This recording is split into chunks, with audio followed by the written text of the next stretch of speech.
Hey folks, this is Rex Bear with Leak Project. Wanted to give you our most recent updates on Nibiru, Planet X, and the binary star system that we might possibly be getting close to. Are we really on the path towards Wormwood? Are we getting close to the end days? Is this just another conspiracy? Is this all swamp gas? Are these Chinese lanterns? Are these ducks? I don't know. You guys be the judge on that, but we've got Bob here with us again. He gets photographs from all over the world on people that are watching the skies constantly. And here at the Leak Project, folks, we like to get different opinions on things. As you know, we had a couple of episodes recently where the guests came out and attempted to debunk Nibiru. So we're an open platform. If you guys feel that you have some cutting edge information on the subject, whether it's going to prove its existence or not, would love to hear about it. The stuff Bob is bringing to the table today, I feel has some pretty compelling evidence. So Bob, thanks a lot for joining us. How are you doing? Doing okay, Rex. It's kind of cool down here in Pacifica, but it's all right. You got hit with some pretty heavy wind and rain last night, didn't you? No rain last night. We were hit by almost 50-mile-an-hour winds. We haven't had something like this since last December when we were hit by 75-mile-an-hour winds. SFO had 58-mile-an-hour winds most of the night. That's pretty intense. It is. And obviously a lot of people speculate that some of these Earth changes could be because of Planet X or some of the moons that's coming with it or whatever because of the gravitational pull. So that's a possibility. It also could just be natural and normal and other reasons. But let's get into these pictures here. The first photograph, and folks, we're going to try and condense this because I've been reading your comments and I know that you guys really appreciate a lot of times what we bring to the table. However, you've asked me before if we can condense it down a little bit quicker, so we're going to try and do that here today. We're going to focus more on the pictures, and we've got probably about 40 different photographs that Bob has been able to bring to the table. And also, we want to thank Sharon and others that go out and take these pictures and send them to Bob. So this is some great information, some good photographs. This first one we're looking at, what day and where's this at, Bob? Okay, this is on April 20th. Sharon Havrick is back in Illinois, and she took this photograph, this striped moon. That's what I'm calling it. This is one of Nibiru's moons. It was first seen on April 10th in Antarctica in black and white. Sharon was the first person to catch it in the skies over the U.S. on April 29th in color. This thing is being seen next to our sun, and it is huge. As we talked last time, we know there are 8 moons being seen by all the northern observatories. They're being seen in our skies. The problem with this is that Nibiru has 13 moons around it. Here's another one from Sharon showing a greenish-looking one and a bluish-looking one. These things are being seen on the ground by people from all around the planet now. The Earth is orbiting right towards them now because Nibiru swings through our system clockwise. We're orbiting counterclockwise right towards them. So they're getting larger and larger in our skies. Are they affecting the Earth's crust? I think so, because we've had a huge uptick in volcanic activity and earthquake activity within the last month. We also had a possible tsunami that was heading towards the East Coast the other day on the 23rd. It stopped just before it hit the shores. For some reason, a couple of the buoys, anti-tsunami buoys, felt a dip in the ocean there where they went down 180 feet. Now, this was not being covered here in the United States. It was being covered in other countries, like Italy. That's where most of the articles were being sent out of. So this is the stuff I'm finding from all my friends. The next one down, the nice blue one, that was caught in the skies by Sharon, and it's very clear. It's kind of bluish green, so I'm not really sure which one it is. These are all weird moons in our skies. They're not our moons. I've actually been able to catch at least 6, almost 7 of these things from everyone around the planet sending in stuff. Now the next one down, 420, that one here, I gave this one to Rex today for the first time. My friends over in Europe, over in Italy, and over in the Middle East have been seeing this huge sun-like thing just before sunrise. See, Nemesis was imaged by NASA back in 2007. Nemesis is a brown dwarf star that orbits around our solar system. It has 7 planets. One is a dwarf planet, which is called Sedna. That's actually being seen in almost everyone's astronomy type programs. YouTube had a video from 2015 called Nemesis, Our Sun's Evil Twin. And the doctor that was on there, real nice guy, he said that the Earth has experienced mass extinctions every 26 million years, I think it was. And that would be Nemesis coming in very close. I have a bad feeling that my friends were correct, that this huge sun on the horizon is the brown dwarf star coming very close to our solar system, which could cause a great deal of problems, far worse than Nibiru and its 13 moons will ever do. So Nibiru and Nemesis are completely different. Yes. Leaked information from NASA in 2009 showed the 6 inner planets. NASA imaged Nibiru itself in 2008. The Vatican leaked a lot of photographs, which are not on your thing here today, showing Nibiru itself. We had sent a very secret spacecraft in the 1990s to go all the way out to Nibiru, well past Pluto, because it was coming in then. It was an Israeli Vatican U.S. space probe called SILO, SILOE. It actually went out to Nibiru, orbited Nibiru, videotaped it, came all the way back, supposedly in less than a month, and the Vatican leaked all the photographs to it. So we're hiding these moons in our skies sometimes, as you're seeing right now. I got to jump in real quick, Bob, because remember the name they gave this telescope, the Vatican, they call it Lucifer, and I think it's funny to... That's in Arizona. Okay, I think it's funny to think that whatever your opinion is on the name Lucifer, some people come up with different excuses as to why they did choose that specific name for the telescope. I mean, it seems pretty obvious to me, but I'm as neutral as I can be on the subject of Planet X and the return of Nibiru, etc. And I was talking to my friend Gerald Clark. He's a regular on the show, and he's probably the best when it comes to breaking down the names of these ancient gods and putting a reference point to the Anunnaki. I mean, he's probably the best in the world, just the information that he puts to the table and how much knowledge and research he's done. And when I was telling him my opinion about how I still am neutral on Planet X and the return of Nibiru, he said, well, Rex, why did the Vatican build a telescope and name it Lucifer? He goes, it's because Marduk, because he takes Lucifer and says Lucifer's Marduk. He's able to do the genealogy and reference points and such to come up with this conclusion. Right. But he says Marduk is returning.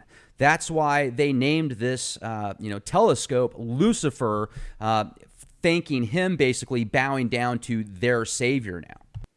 Well, Marduk is one of the sons of Enki.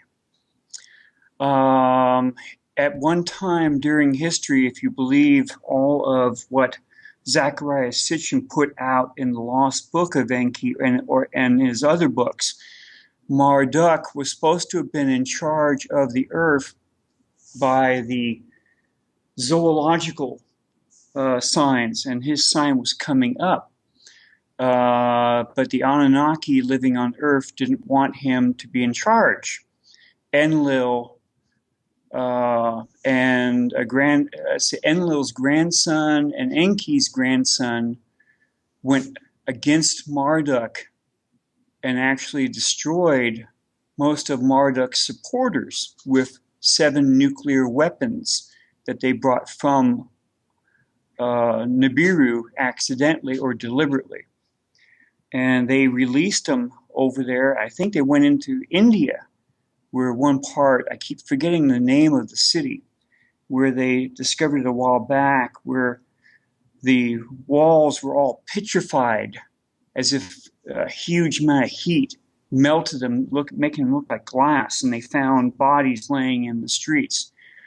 That was their version of Babylon. Babylon in the Holy Bible says, the humans tried to build it and went so high, and God smelt them and changed all of their languages. Well, the Hopi have the same type of story, that when the Hopi survivors, including the Pohanas, the white people, when they came to North America, the Hopi chief, or the chief at that time, he asked the gods to change all of their languages because everyone was speaking the same language, just as in the Anunnaki here on Earth. So Marduk's, all the humans that were supporting Marduk had their languages changed. The Hopi says that the chief, at the time when they arrived here in North America, spoke to their god, Teowa, and asked that the languages that were in North America be split up, including the Pohanas, the white people. So you have 2 stories bridging the same thing. Here in North America, the Hopis got around during the 3rd Hopi World using flying shields. Over in India, they got around using Vimanas. The same thing, flying saucers.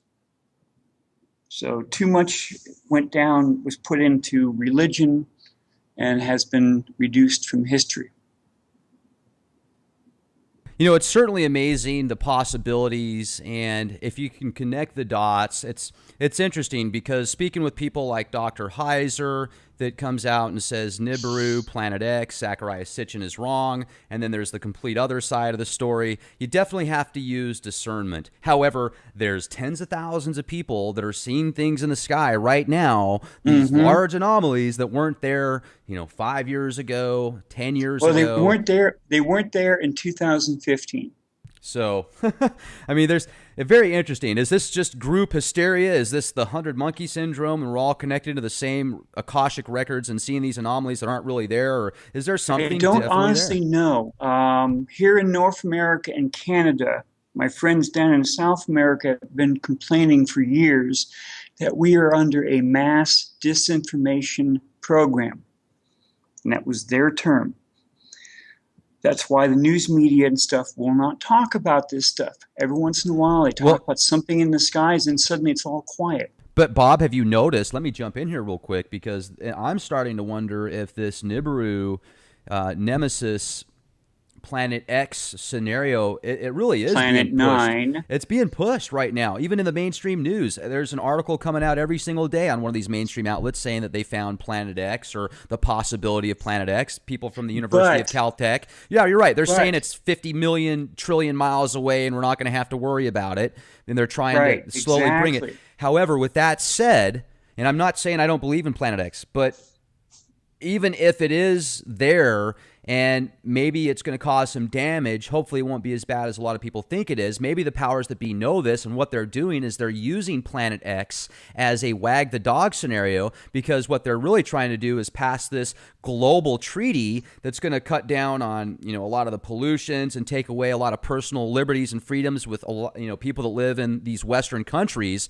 And you know what I'm talking about. In Paris, when they had those Bataclan attacks, they were actually having that giant 160 plus treaty signing. And I'm not saying I don't believe in Nibiru, but I'm just wondering if the reason they're pushing this right now and making it so available not only on the internet and the alternative media is to kind of divert our attention from other scenarios. And I'm not taking away from the Nibiru phenomena by saying that. I just wonder if they're using that right now for their agendas. Well, there's several different theories that have been going down for years. There's a possibility that the United Nations will be in charge of the United States. The United States will no longer exist, and the United Nations will not allow anyone to have guns. Okay, that's another thing I've heard. The Chinese would love that. Oh, I know. There's all different kinds of things, different names for this. What's going on? Why did they build all the deep underground military bases back about 89, somewhere around then? Well, they've been building them for 60, 70 years, ever since the possibility of nuclear war. Yeah. No, not the deep underground military bases, my friend. These things go down 2,000 feet. Okay? Nice. And they're built all around the planet. Resident Evil style. Okay? That's also why they built the emergency seed vaults. The largest one is up in Colorado. Because every time this thing, well, let me put it this way. We have gone through three accounts of Earth crustal displacement, which is the proper term for it, since 2900 BC under Chinese Emperor Yao. Anyone who's seen the movie 2012, near the end, you see the Chinese monk go up onto his monastery, and he's sitting there and he feels the wind behind him. He turns around and hears the oceans topping the high mountains of China, and just washes his monastery away as he's banging that huge gong. Okay, that was one time. Now, a lot of my friends disagree with me and say I'm lying when Noah's flood was the second time. Okay? Noah was called Sudra, another son of Enki. Very clear in the Zechariah Sitchin's books and through other historical accounts. Sudra lived for a very long time, like almost 1,000 years, just like Moses and all the other Bible type people before the great flood. Noah's flood. Right. I've talked to people about that before. Like, why did people's lifespans in the Old Testament, 800 years, 700 years, then after this flood, and they've speculated that it might have something to do with the atmosphere and such, and the radiation that's brought in now after that. Let me change the subject here too, if I can. Sure, go ahead. The picture that we're looking at now, this looks like three dots there, basically. Right. So I'm sure the couple of them are, lens flare or something. No, those are not lens flares. That image has been enhanced to show them very clearly. See, people are seeing these bluish black type things in our skies, and they're wondering, what the heck is going on here? That's because of the chemtrails. The chemtrails, or the aliens on Nibiru itself, are trying to hide these things in our skies. And what they're doing, as we're orbiting towards them, they're beginning to have a hard time doing it. So we're seeing all these different things in our skies. People are photographing them. Sometimes they're actually reversing the photograph, clearly showing these items in our skies. As I told you the last time, my contact, which is a Palladian, she keeps telling me that by June of this year, all these things are going to be very clear in our skies because we're putting white chemtrails in the skies, and some of the other countries are using black chemtrails. Yeah, I've seen those. That's nasty stuff. Who knows what the Well, the compound black is? chemtrails are mostly being used at Gray nighttime. goo. Yeah. And they're hiding this stuff in the skies so no one can see them at nighttime. Yes, this is a real nice one here. I forgot exactly where it's from, but you have our sunrise, and here's a big sun right there next to it. Dude, that's the coolest Chinese lantern I've ever seen. Exactly. There was a. I put a video on your Skype the other day from Indonesia when I didn't have a chance to take the pictures off it. I was really busy the last couple of days with stuff we here around the house. Two suns of the same size were seen rising in their skies. Now, we don't have two suns. One is a sun, the other is one of the 8 planets orbiting Nibiru that's being seen in our skies. Now, folks, if you're a little bit skeptical on this, I call these things cosmic skittles because if you go to the all-sky cam, check out the one in Hawaii or Georgia, and what you are going to see are literally these different colored anomalies in the sky that, according to Ken Williams and others that I've spoken with, like yourself, Bob, were not there a year ago. And there's different colors. There's purple ones, there's blue ones, there's green ones, and there's the red white one. one with a huge hole in it, which you have photographs of. And we'll get to that here in just a moment, folks, because, I mean, yeah, this is, so check it out. You know, if you're a little bit skeptical, because I get a lot of comments that say, you know, Planet X is only real on YouTube. How come with millions of amateur astronomers, no one has seen this except for on YouTube? Well, guys, go check out Steve Olson's channel. Go check out StarshipsAroundTheSun.com. Bob's channel. Go check him out on Facebook. Robert H. Evans Jr. And friend him on Facebook. You'll see thousands and thousands of pictures taken from amateur astronomers all around the world that see these strange anomalies in the sky. So, you know, it's absolutely incredible, the disconnect there. And I recommend just checking it out for yourself. Please don't take our word for it. We're not saying the world's going to end. We're saying this all could very well be, you know, Chinese lanterns and swamp gas and reflections from Uranus. This isn't real, okay? If you don't want it to be, that's fine. Go on to the next. This isn't for everybody. The world is not going to end. We are looking at a reset button. My contact says it will not be as bad as Noah's flood. Well, and this is another thing that I think we need to discuss too, Bob. And I didn't mean to interrupt you, my friend. No, go ahead. You know, you do claim to have contacts like with a Pleiadian and such when you've been under hypnosis and they've been able to pull this information out. And you've brought this up several times before. And unfortunately for those that are already closed-minded, and you bring up a possibility of a secondary sun and binary system that's going to get close to our planet and hit this reset button, they're already skeptical and standoffish. And then when you bring up you've made contact possibly with a Pleiadian or an outer worldly entity telepathically. And it makes me sound really weird. I understand. Well, more than that, it's not necessarily that. I mean, I think it's great. You know, I think everybody has their own opinions and beliefs, and if we all thought the same, it would be like the Borg, and it would be an absolutely terrible life. So there's some things out there we can't see with our eyes. We only see 0.01% of the electromagnetic light spectrum anyway, and our brain filters out at least 50% of that. So we can't see most of what's around us anyway. And science rewrites itself every single day. So to be completely closed-minded and think we're the only ones here in the entire universe, well, hey, that's your choice. That's your prerogative. But whatever the case is, I mean, this is some pretty tangible stuff right here that we're looking at. And unless this is all photoshopped or, you know, some type of disinformation, and I definitely do see some pretty cool anomalies there. I'm skeptical with a lot of them, Bob, but there are certain gems out there that you bring to the show that I say, wow, I've got to do another take on that. What picture are we looking at right now? This is at nighttime, and there's our moon, and there's something else in our skies. We don't have two moons. We only have one nice white moon with all the stuff we've seen from the Apollo program. Anyone looking at the moon, which is, right in our sky, is relatively close. You can see all the craters all over it.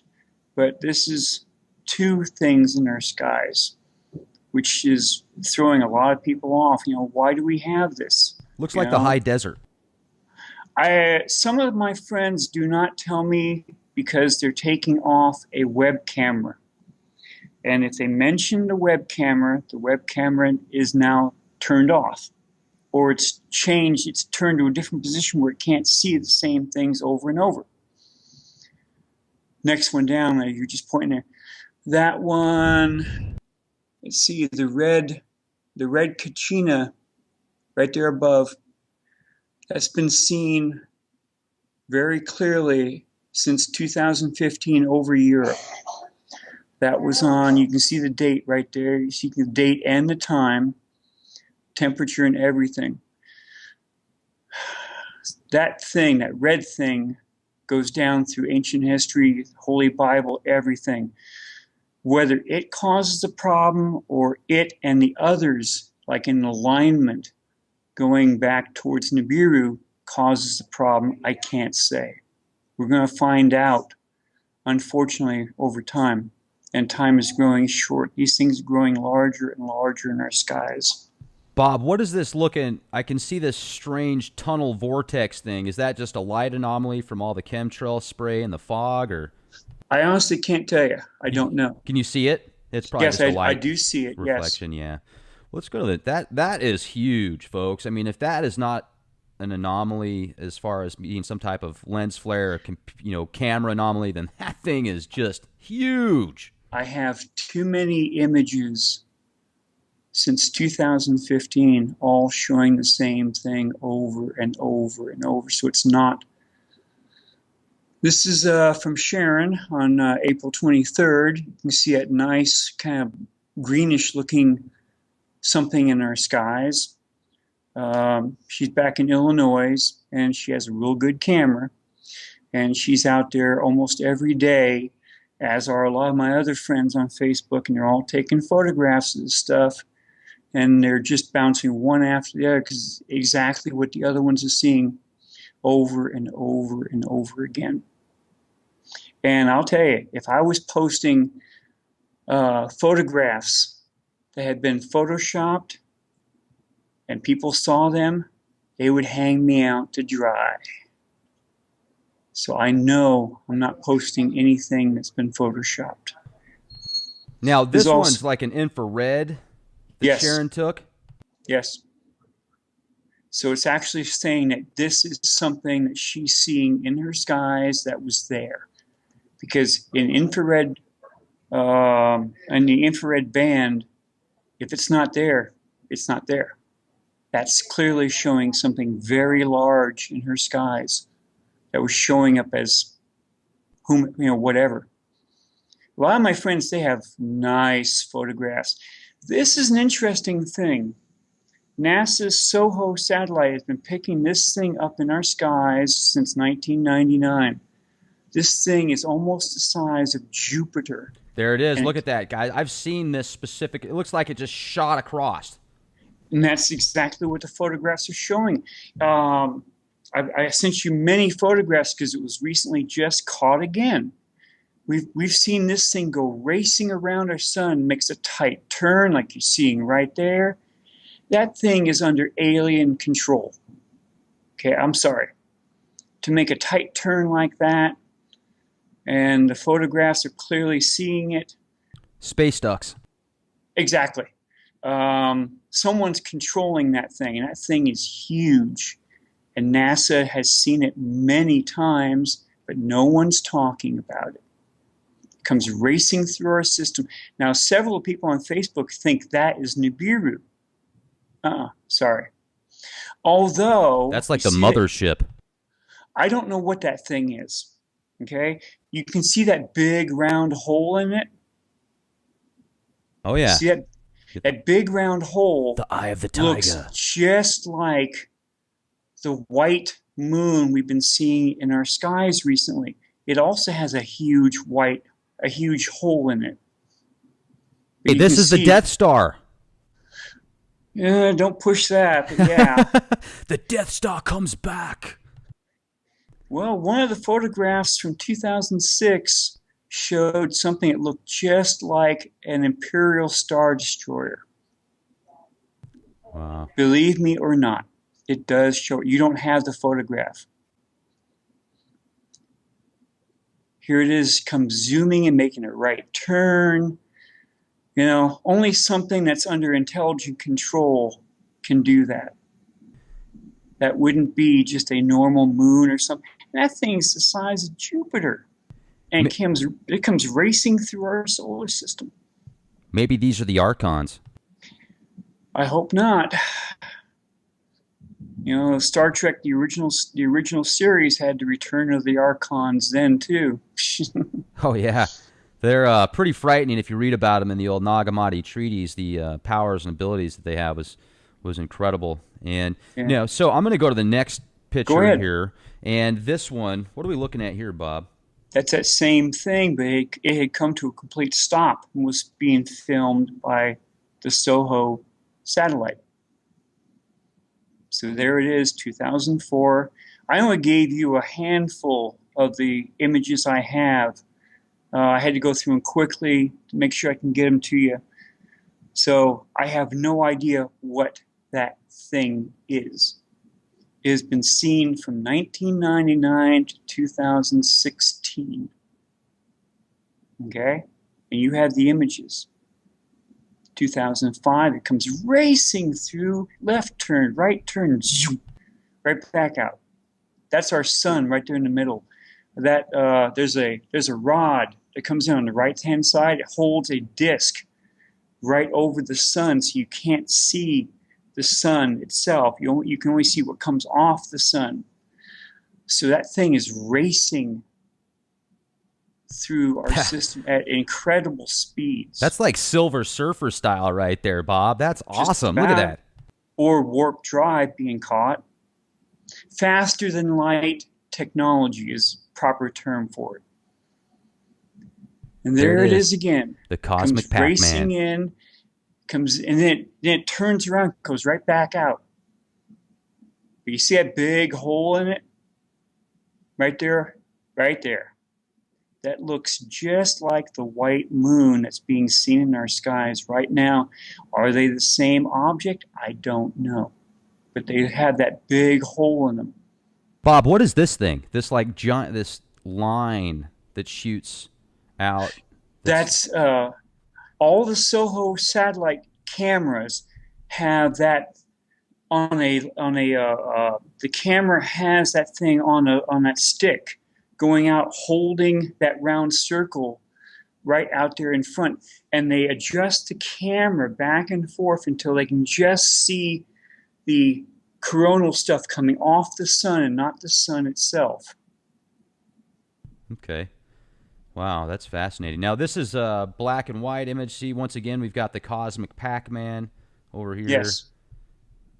That's from 2016. So 1999 to 2016, it's still being seen.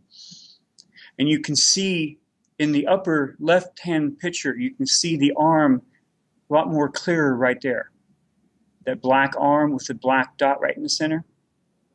See, these things being picked up by the European satellites too. I think it's Hello Viewer. And they don't have the problems that people use in talking about the things being talked about on SOHO or stereo ahead, stereo behind, or the U.S. Navy's SETI photograph cameras, which are on stereo ahead, stereo behind. All these cameras have been picking up all kinds of neat stuff since 1998. This is fascinating, Bob. I mean, just look at this stuff. These are some incredible photographs here. We're going to go to this one now. It looks like it's from the 20s. This is very recent. That one's from SOHO. Wow. It's the same thing that comes racing through our solar system, and no one is talking about it. This is some of the photographs that I've been collecting over the years. Ever since I started doing research on Nibiru, I had to dig into every aspect of the Anunnaki and Nibiru, and it's taken me from Canada with the ex-Canadian Defense Minister, which went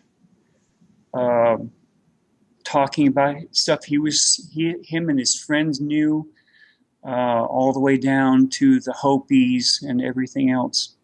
There's that same thing making that huge turn, and that thing is huge. It's almost the size, if not the size of Jupiter, racing through our solar system. You know what that looks like? That looks very similar to the pendant on the staff of Indiana Jones and the Raiders of the Lost Ark. It does. It looks just like it. And it also looks very similar to the symbol that's used in SG-1 and Stargate, the series, as well as the movie. There's that circular thing in the center there. I'm telling you, man, that's fascinating.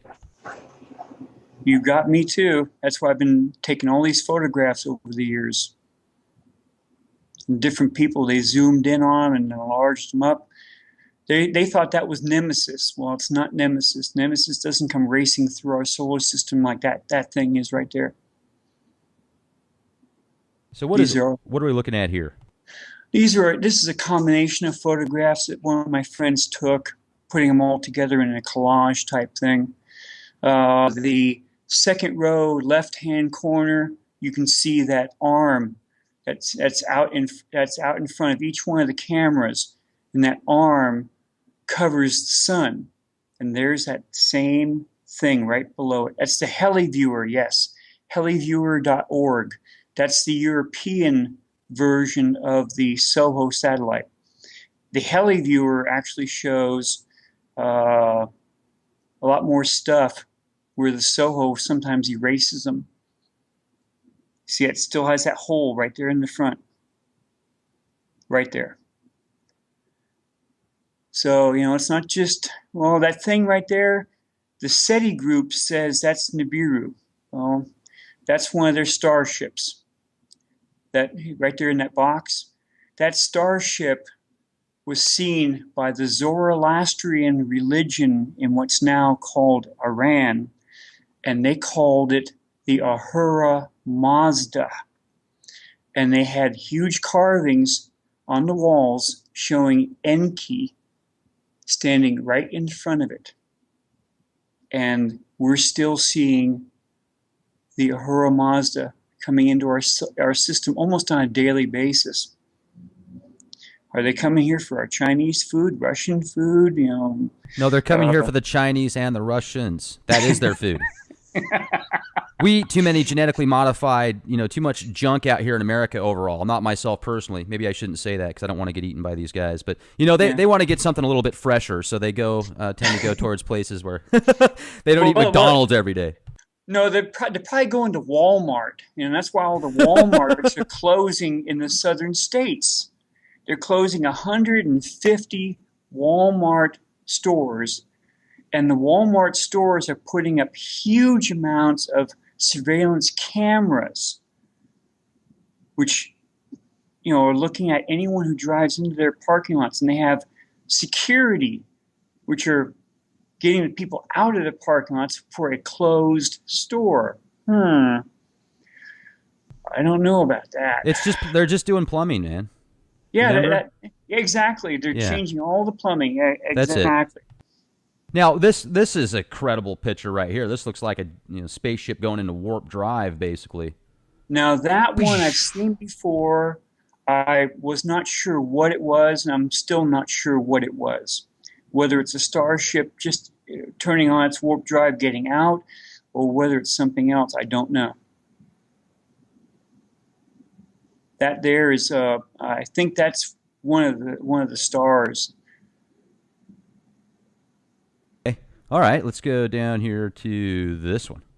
Now, this one was seen by SOHO from the EIT 304 extreme ultraviolet, if I remember correctly, camera.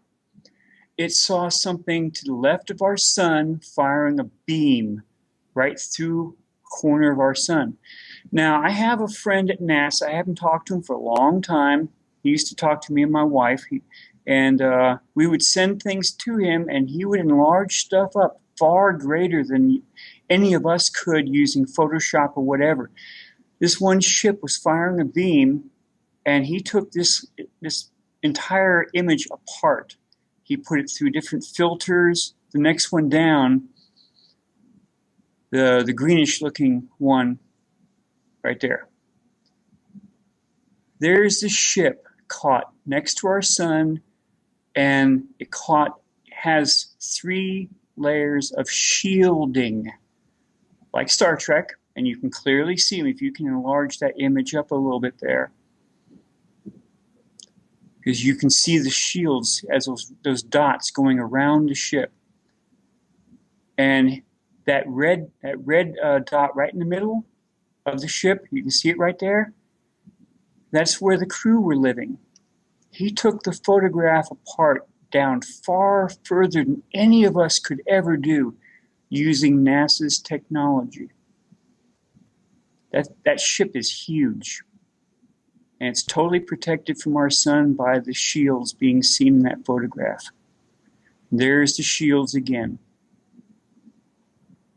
Big circle. It's firing that beam. What it was doing, I have no idea. There's our sun. It's a different filter used to take the whole thing apart. Now, let's just be real skeptical here for a minute and say, well, there's just no way this could possibly be real.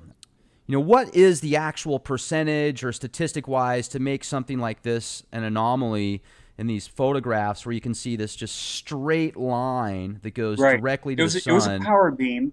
I mean, yeah, that's pretty cool, Bob. I got to tell you, with all the shows that we've done. My friend at NASA, when he first saw these things, he didn't know what to think of them. And there's the ship enlarged again, showing the shields all the way around it. At first, he thought, just like everyone else, these are all bogus images being seen by SOHO's satellites, cameras. He took them apart and he said, no, they're not. And he took the images apart completely, and he took them all the way down. They're not fakes. They're real, or they were real. This is from 2003. Look at this ginormous solar flare that's just wow. And then you can see this ship just right outside of it and this beam that goes directly to the sun. Exactly. He took this photograph, he took this ship all the way down to its heat signature. He told me and my wife that he was going to show us exactly where the crew was living. And that shows it right there.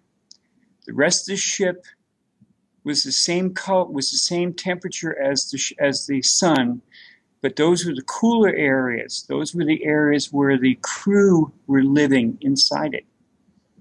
You try and use Photoshop to do that. I'm sorry. Next one down takes even further. He took it down to its heat signatures. The green areas are the cool areas, and the hot areas are the hull of the ship being red hot as the sun, but the green areas where the crew was living. And there you go, 2003, 14, 19, 19 in the morning or at night.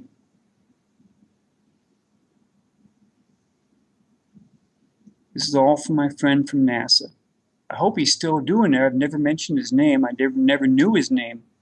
He only said he worked down here at Moffett Field in California. Well, Moffett Field is right across. He said he worked across from Moffett Field. That's where NASA is.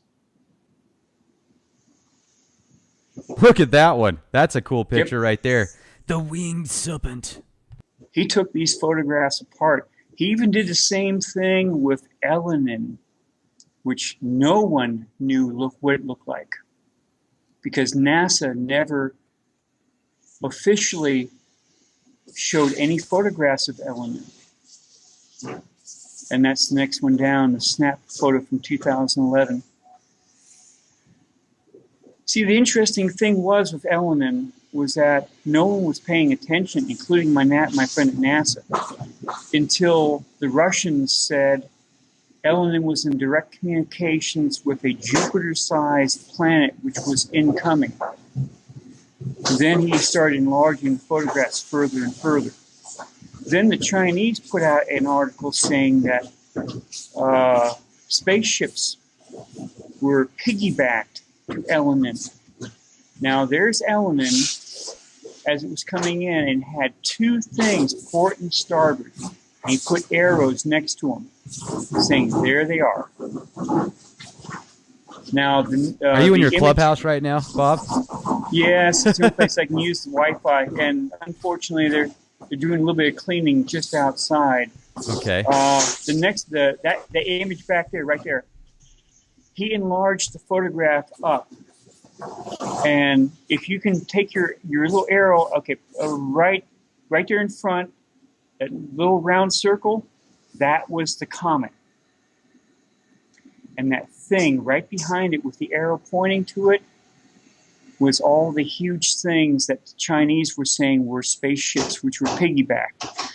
Look at that electromagnetic signature. It's all around Elenin. That's cool.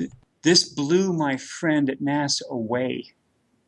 He had never seen an electromagnetic signature like that. That's why he enlarged it up that far. Then he took it even further, went further on in.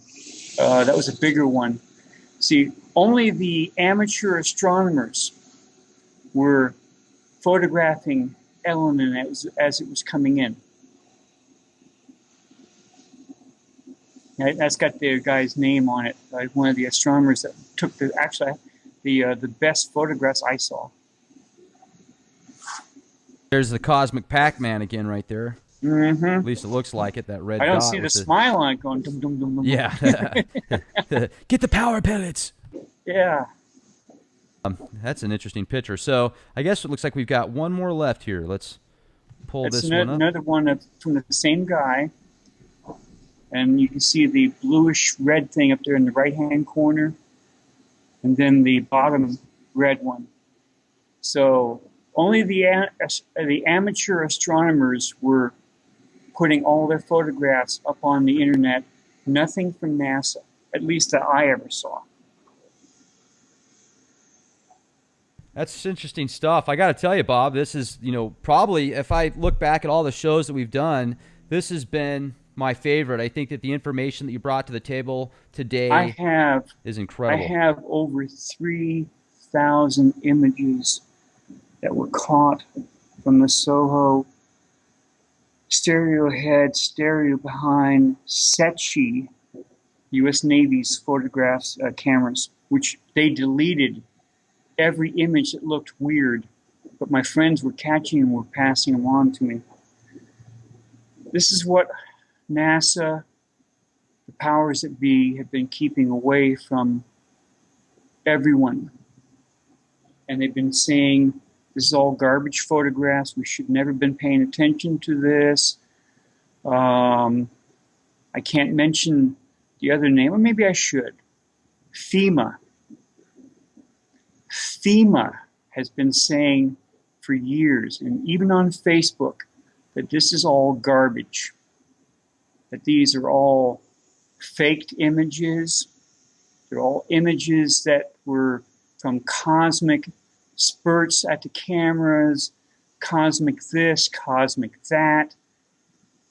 NASA has a little-known web page which goes into all the cameras on. There's about, I think, 14 cameras on SOHO. And they said they started correcting all of the bad images that were hit by cosmic this, cosmic that. And I looked at the cosmic images that were being hit by cosmic rays or whatever, and you couldn't see anything in them because they were just full of dots where you could not see a clear image. Well, you're seeing a very clear image right there. No cosmic rays, no cosmic this, no cosmic that to ruin the image. And I had to unfriend all the high-ranking people. So I went to friend all the high-ranking people that I thought they would help me, saying, Bob, you're seeing good stuff here.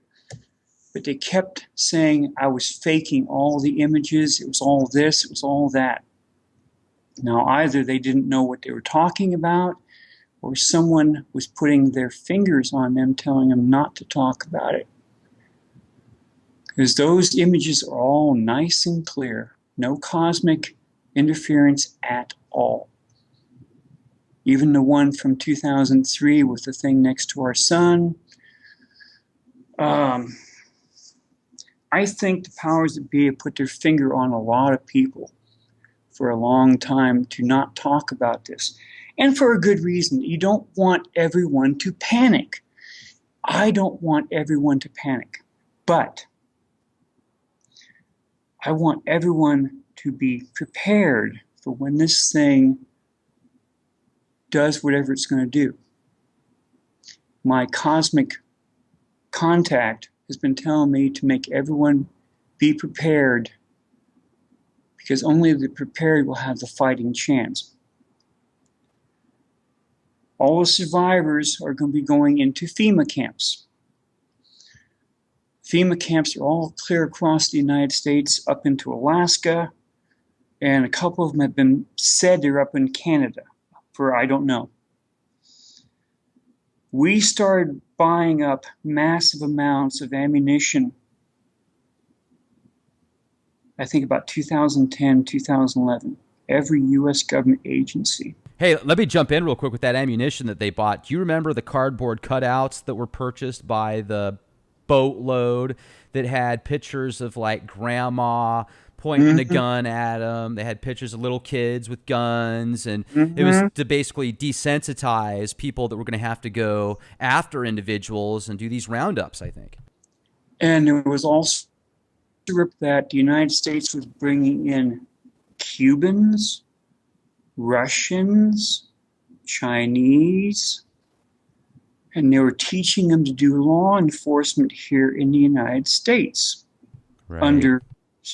And they were being brought in here because when things do go bad, no United States police officer or National Guard or military will ever point a gun at a U.S. citizen, but they will.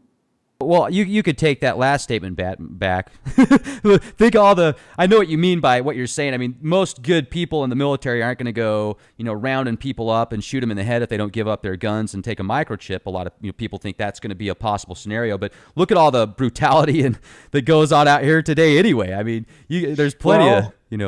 When the sheet hits the fan and something happens, you're going to have rioting on a scale you've never seen all around the planet.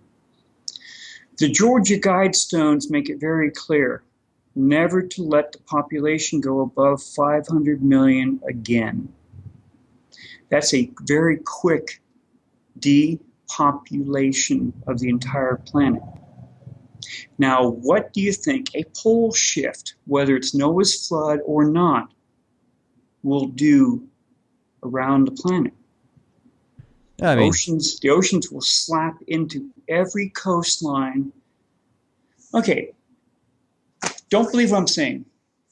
Pope John Paul II, back in 1980, the third secret of Fatima, he said that the third secret of Fatima had not been released by the other popes before him because they didn't want the communists to start taking land and coups all around the planet.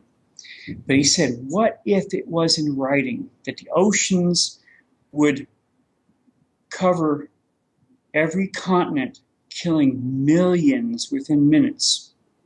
Why talk about it? This was kept very quiet over in Italy. It's up on the internet. Anyone has to look for it. Pope John Paul II and the Third Secret of Fatima. There was a reporter there, and he brought it all down, and I've been showing it to many people on Facebook, saying, don't listen to me. Here's John Paul II warning about this. The Vatican has known about this since 1954. And all of the other countries have known about it ever since. Okay? They don't want rioting. They don't want murders, rapists, and everything going on. They're going to be very quiet about this. Just like in one of the movies, Independence Day. When the alien ships were showing up, the president didn't want everyone to panic and hit the roads. Okay, cool. But then when he found out that the aliens were shot down the 3 helicopters, which were just outside of it, he told everyone to evacuate. And what happened? Everyone was piled up on every freeway. Okay? More people would die then than if they'd given if they gave no warning at all, and were just suddenly swept away by whatever is going to happen. I don't know what's going to happen. My contact says these things will be very clear in our skies by June of this year. Everyone's going to be seeing them. People are going to start panicking. Well, Bob, that's the beauty of what we've brought to the table today, and all the other shows that we've done is if this does take place and if it's going to get nasty, people have an option to get ready now, or they can just ride out the storm when it gets there. You know, I got to tell you though, if it gets to the point to where nuclear reactors are blowing up and radioactive isotopes are flying all over the world and food becomes spoiled, and I mean, maybe it would be better to be by the coast and just go out in a blaze of glory, man, instead of having to, look at the movie The Road. Remember that movie? A lot of my friends have said the same thing. Back during the 70s, they were saying if they knew a nuclear attack was coming here in San Francisco, they would sit on top of a propane tank or a gas tank and over and done with it. Okay? That way they're not survivors with all the problems afterwards. See, my opinion is that all the FEMA camp people, and I've heard this from so many nightmares and visions since 2010, since before Obama became president, the survivors are going to be forced to repair everything. They're not going to be paid living wages. They're not going to be paid high wages. They're going to be paid slave wages. That's why we have all the FEMA camps. That's why people in the South have seen the huge CarMax train cars, which are made up as prisons. They've seen those all over the South on railroad lines all by themselves with shackles inside. Why do you do stuff like that? Okay? It's to have a working population to repair things. And we thought the Nazis were bad. That's what everything's pointing towards. I'm sorry. Project Paperclip. I'm sure everybody's heard about that that's listened to this show. You guys can research it if you haven't. Bob, I got to tell you, it's always great to have you on the show. Let's do this again soon. Hopefully we'll be able to bring some more information to the table next week or a couple weeks from now. And folks, make sure to check out Bob's website, www.starshipsaroundthesun.com. Also, check out Robert on Facebook if you'd like to collaborate with him or send him some information. Robert H. Evans Jr. on Facebook. Also, Bob, before we go, is there anything else that you'd like to share with us? I just want people to prepare as if they're going on a 6-month backpacking trip. Pack essentials only. If that is in your car or in your house and stuff starts to happen, you'll be able to get out and get to a safe area as soon as you can. Right on. Well, Bob, it was great to have you on the show. Be safe. Thank you. You are very welcome, my friend, and thank you for coming on here. It's always great to speak with you. Folks, thanks for joining us here at The Leak Project. Make sure to subscribe to our YouTube channel, www.youtube.com/clandestine Time Lord. Also, one more time, if you want to check out some of these awesome SOHO pictures that Bob has compiled over the years, check out his website, starshipsaroundthesun.com. Stay safe, ladies and gentlemen, and be the change you want to see. This is Rex Bear. Good night.